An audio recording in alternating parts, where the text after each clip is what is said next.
Hello guys, সকালে চলে এসেছি একটা নতুন ভিডিওতে। টিফিন হয়ে গেছে করা, রুটি করেছি আর করেছি বিট আলু ভাজা। টিফিন হয়ে গেছে, চা হয়ে গেছে, এখন বানাবো আর সেই ফেসবুকের ভাইরাল একটা রেসিপি। বিটের জুস বানাবো বলে বিটটাকে ছোট ছোট করে কেটে নিয়েছি আর মিক্সিং জারে নিয়ে নিয়েছি।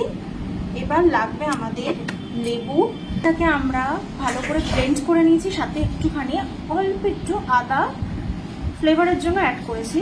এই জুসটা বানানোর জন্য আমাদের লাগবে হচ্ছে এই যে আমি জুসটা মানে বিটটা ছেঁকে নিয়েছি আর এর মধ্যে তো বললামই আদা দেওয়া রয়েছে। লাগবে 2 গ্লাস, আমি আর আমার মায়ের জন্য বানাবো। এখানে নিয়ে নিয়েছি বরফ আর এই গন্ধ লেবু নিয়ে নিয়েছি, একটু ডেকোরেশনও করবো আর এখানে একটু দেবো এর মধ্যে ফ্লেভারের জন্য। তো আর লাগবে হচ্ছে নুন আর মানে বিট নুন আর হচ্ছে চিনি। মা ওদিকে কচুরলতি কাটছে আর আমি এই জুসটা বানাচ্ছি। অনেকদিন ধরেই বাবাকে বলেছিলাম বিট নিয়ে আসতে, তো বাবা নিয়ে এসে বাবা বলে যে মানে খেতে একদমই বাজে, খেতে বলে আমি খাবো না, ও বাজে। হ্যাঁ আবার কেউ জুস খায় না। হ্যাঁ, তো বাবা ওর জন্য অত ইয়ে করছিল না, কিন্তু এনে দিয়েছে, অনেক এনে দিয়েছে। এবার তো আমি আজকে ভাবলাম যে আমি জুসটা বানাই, সাথে সাথে এটাও ভাবলাম ওই যে বিজ্ঞানীরা হচ্ছে কোনো কিছু আবিষ্কার করার পরে আর কি গিনিপিগের ওপর টেস্ট করে না, কোনো একটা কিছু কেমন হয় না হয়। তো আমি আর মা হচ্ছে এই বাড়ির গিনিপিগ। হ্যাঁ, আমরা হচ্ছে কিছু এই যে জুসটা বানাচ্ছি, বানিয়ে আগে খেয়ে দেখবো কেমন হয় না হয়, তারপর বাড়ির লোকদেরকে খাওয়াবো।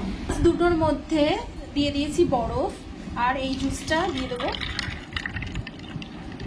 আর ডেকোরেশনের জন্য দিয়ে দেবো এই লেবুর স্লাইস।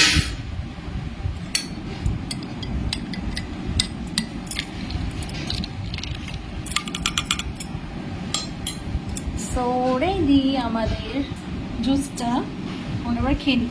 মাকে একটু কমই দিয়েছি কারণ মা তো ফার্স্ট খাবে, তাই একটু ভয় পাচ্ছে।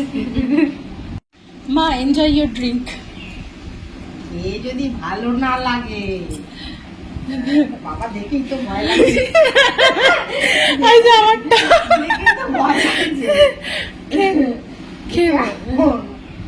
খেয়ে দেখি তাহলে কেমন। অধীর আগ্রহে তোমার রিয়াকশন নেওয়ার জন্য বসে।